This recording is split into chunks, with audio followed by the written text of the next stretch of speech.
Protecting your positivity and shielding away the negativity. Extremely important in your everyday life. Part of my sobriety and part of staying sober is protecting my positivity, protecting me against outside forces that are trying to hurt me, outside forces that are trying to make me feel bad about myself. I mean, trust me, those decades of drinking, I beat myself up on a daily basis. And now that I'm sober, now that I'm happy, I'm not going to let that in my life. So I have built this defense mechanism, this way of shielding myself from negativity that I'm going to share with you today. There's 4 areas that we're going to talk about. We're going to talk about family, friends, work, and social media, and how I protect myself from negativity in those 4 areas. So let's just jump right into it.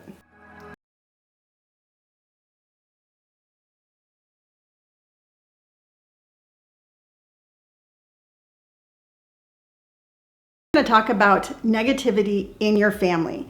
We're going to talk about those people in your life, in your family that perhaps are, maybe they're really unhappy themselves. Maybe they don't agree with your lifestyle. Maybe they think they're helping you, but they're just constantly putting you down. That's the hardest negativity to shield yourself away from. And it's the hardest because our family is our family is who we think is supposed to protect us. Our family is who we think is supposed to be there to help us through hard times, celebrate good times. And then when you have a family member who is toxic, it makes it really hard. For example, I get people reaching out to me all the time. You know what? I have tattoos. And my parents put me down. They don't like my tattoos. They say really mean things. What should I do? It can be tattoos. It can be your hair. It can be your weight. It can just be, they just simply don't like to see you happy. First and foremost, you just need to communicate. All right? You need to sit down with them and let them know how words are hurting you. You know what? Sit down and just be like, hey, you know what? When you tell me this, it makes me feel like that. When you say this, this is how I feel. You have to kind of address it in how their words are making you feel instead of you being like, you're wrong, you're doing this. If you go at them like defending yourself right away, which I always say you can defend yourself, but if you start the conversation of you're wrong because you say this, they're going to put up their shields and your conversation isn't going to get anywhere. Now, another thing that I recommend when you're sitting down to talking to them and telling them about your feelings, pick your location carefully. And when I say that, you want to pick your location for this conversation in a neutral spot. Like a Starbucks or maybe over dinner, someplace where they're not walking into your house and you're not walking into theirs. Because believe me, if they walk into your house and you have this conversation, then you have the upper hand. If you walk into their house to have this conversation, they have the upper hand. Pick a neutral location to have this conversation so you each are on, even playing ground, and then have your conversation there. So you've had your conversation in this neutral area. You've explained to them how their words are hurting you, but they will not stop. They will not listen to your words. They will not respect your feelings, and they continue to have negativity forced on you. What you need to do is at that time, you have to take the hard stand and you have to limit yourself to being around those toxic family members. As hard as it is, you deserve happiness, you deserve a good support system, and you deserve to have people in your life who support you and not tear you down. So if it is a real close family member, you just have to be like, hey, listen, you know what? I told you how your actions make me feel. You're not listening to my words, so I'm not going to be attending these family functions anymore because you're just not listening to me. And you have the right to not do that. You have the right to draw a line in the sand, and you have the right to not let people be negative to you. It's not a happy ending, but it's the best ending for you because you deserve that happiness. The next place we're going to talk about negativity is in the workplace. Now it's tough, but it's not tough. I mean, we all need to make a living. So a lot of times if we are at work and there's a real toxic environment, we feel that we have to put up with it for the simple fact that we need to make a paycheck. We need to support ourselves. And we start to feel trapped in this really toxic, negative environment. Well, there's some steps you can take to help that or even alleviate that. And that's what we're talking about now.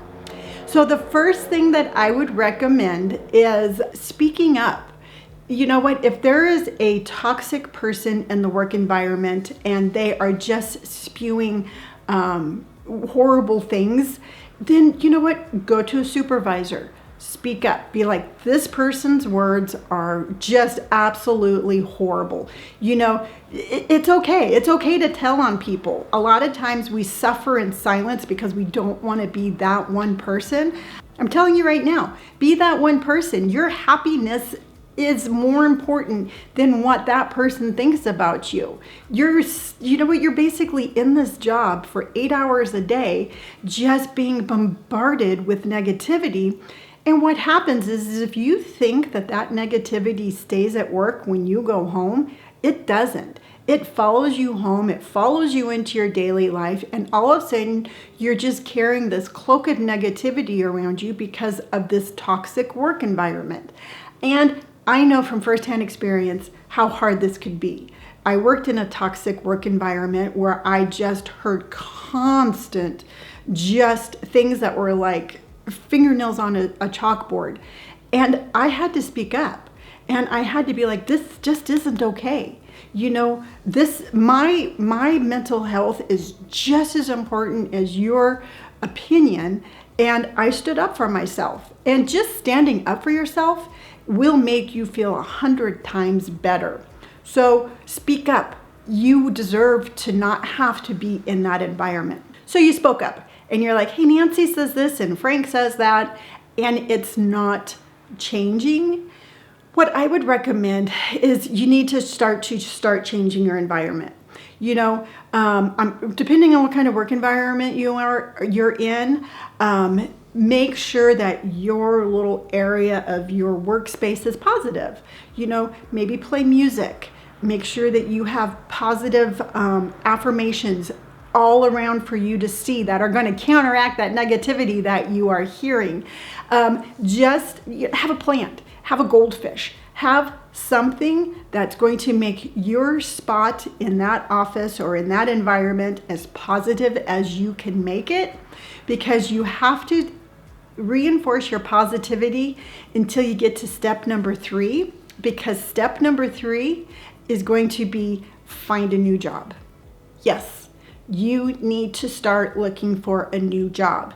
As I said previously, you are stuck there for 8 hours, all right? Maybe even longer. And a lot of times we get so focused on making that paycheck and paying our bills that we forget our happiness is absolutely vital. We forget that we deserve to be working in a happy environment.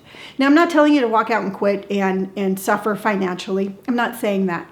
What I'm saying is be proactive and start looking for a new place to work, because that's going to help you with your positivity. Again, you deserve to be in an environment that is not damaging to your mental health. Our third place that we're going to talk about is negativity in your friends. Now, the difference between family negativity and friends negativity is you get to pick your friends. If you have friends who are toxic, friends who are negative, friends who can't support you, plain and simple, you just need to find new friends. All right? You need to have that support system in your life where people are lifting you up instead of tearing you down. Now, I'm not telling you to make a list of your friends and be like, nope, nope, nope, nope, nope. I'm not telling you that.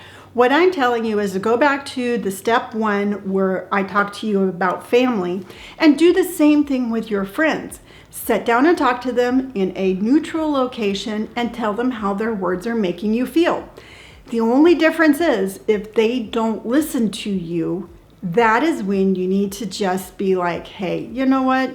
this person isn't positive in my life, and I'm going to find new friends. I'm going to find new friends that are going to lift me up.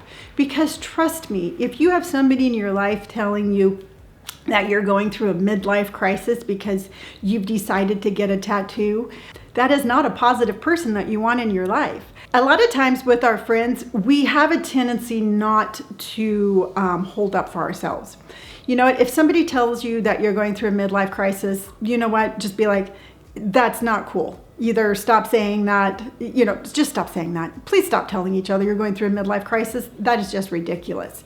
If somebody tells you, you know what, because I just recently cut my hair, I had somebody be like, oh, I liked your hair longer. You know what? I stopped. I'm like, that was rude.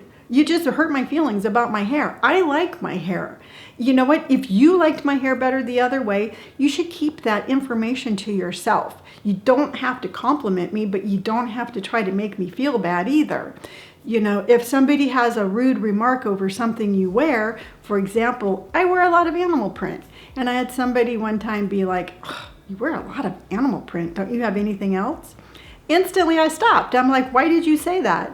You know what? That was rude. That just hurt my feelings. And it is amazing how liberating and how powerful it is when you hold up for yourself. So have that talk with your friends in a neutral location. Hold up for yourself. You have every right to. And if they don't change, if that negativity continues, you're going to have to find new friends. That's just the way it is. The last area we're going to talk about is social media negativity. Now, I know that the fear of negativity on social media keeps a lot of people from even starting a social media account. A lot of people have it but they don't post anything. You know, they don't want to put themselves out there in fear of the negative comments that they get. Now, I have over 1 million followers on my social media platform, and I absolutely love each and every one of them. But I do have negative comments that do come in. So when I do get a negative comment, I ask myself, does this person's opinion matter to me? And the answer is always no. I mean, some random person who is trying to put me down because of my age or what I'm wearing or my tattoos, their opinion doesn't matter. I tell myself, and I tell myself every single day, if that opinion isn't coming out of one of my son's mouths, I don't care. All right? If one of my sons were to look at me and be like, I don't know if you should wear that, I would stop and be like, wow, you know what? Maybe I should reconsider my outfit. But unless it's coming out of one of their mouths, I don't really care. And that helps me just deflect that negativity. Another way to deal with negativity on social media is to actually take that comment and use it as an example. I have had more viral videos out of me taking a negative comment and turning it into a learning lesson. I will literally take that comment and I won't address that person because, again, going back to the first point I told you, I don't care about their opinion. But I will use their comment as an example to show other people how to deal with negativity. So I turned that negative moment into a positive moment. I took that negativity and I switched it around to positivity. The last and the easiest way to deal with negativity on social media is to simply delete it and block them. You know what? Your social media platform is your universe. You rule it however you want. If you want to respond to that person, respond to that person.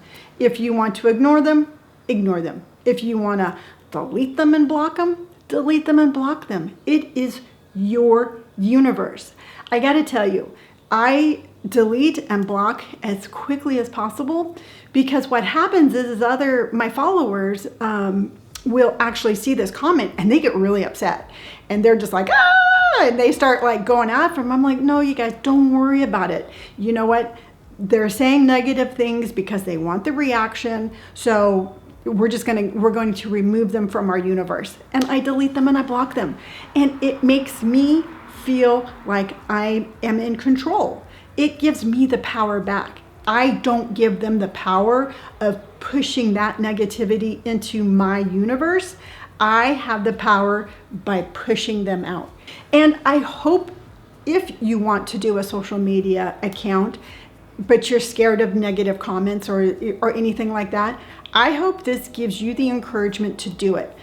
So those are my 4 tips for dealing with negativity in family, work, friends, and social media. Please don't let the fear of negativity stop you from doing things you want. Please don't feel like you don't have a voice. Your positivity, your energy is to be protected, and you have the right to protect your positivity. And again, you have a voice. Use it. If somebody says something negative to you that you don't like, you don't have to get mad. You don't have to start an argument. You don't have to be aggressive, but you have absolutely every right to be like, what you just said made me feel like this. What you just said hurt my feelings. Because I got to tell you, we focus on bullying in school, and that bullying just comes with us through our entire life. Those negative comments are a form of bullying. And as a child, we don't hold up for ourselves. As an adult, we have every right to hold up for ourselves. So again, open your mouth, speak up, and hold up for you and hold up for your positivity. So I hope you enjoyed today's episode. As always, if you did, please hit that like button. I would love for you to hit the subscribe button. You just never know what I'm going to be talking about next, and I'd love for you to be around to see that. So hit subscribe. If you'd like to follow me on any of those social media platforms that I spoke about, those are all listed down below. And I would love to hear your comments. I would love to hear your comments and how you deal with negativity.